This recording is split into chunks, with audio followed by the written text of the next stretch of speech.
Esta ocasión vamos a realizar una prueba al sensor de temperatura de refrigerante del motor del tipo Syntec.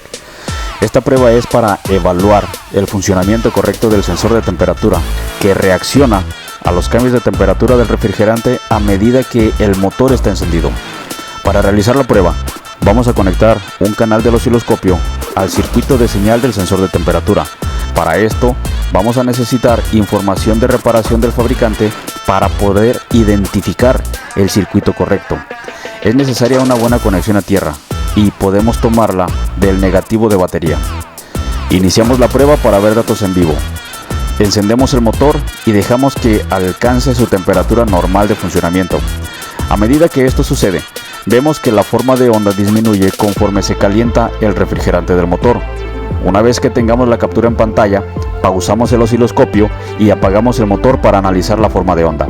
La forma de onda en buen estado tiene características similares a las de un sensor de temperatura convencional a 5 voltios, al igual que los ajustes en la escala de tensión y periodo.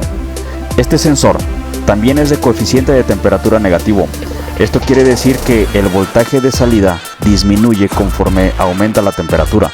Cuando el motor está en funcionamiento y aumentando la temperatura, el voltaje va descendiendo, pero cuando alcanza un rango de entre 40 y 50 grados Celsius, la computadora incrementa de forma repentina el voltaje de suministro del sensor.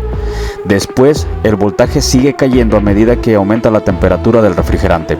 El sensor de temperatura tiene dos cavidades y su función es enviar a la computadora un voltaje de acuerdo a la temperatura del refrigerante.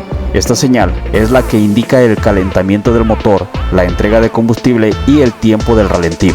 Por lo tanto, la computadora recibe una señal que permite un control en el rango de temperatura de acuerdo al funcionamiento. Los sensores de temperatura del refrigerante varían de acuerdo al fabricante, pero aunque las unidades puedan parecer idénticas, la salida siempre es diferente. Todos los sensores son sensibles a la resistencia. Esto quiere decir que necesitan hacer un buen contacto. Cualquier falso contacto por corrosión va a elevar la resistencia y a enviar lecturas erráticas a la computadora. Y aun cuando la entrada del sensor puede estar dentro de los umbrales de la computadora y esta no registre ninguna falla, el motor no funciona correctamente. El sensor Syntec, que utiliza General Motors, tiene una característica particular en la curva térmica, a diferencia de la mayoría de los vehículos. Por esta razón, el fabricante asegura que le da un control con mayor precisión. Los códigos de falla relacionados también son similares a los de un sensor de temperatura convencional.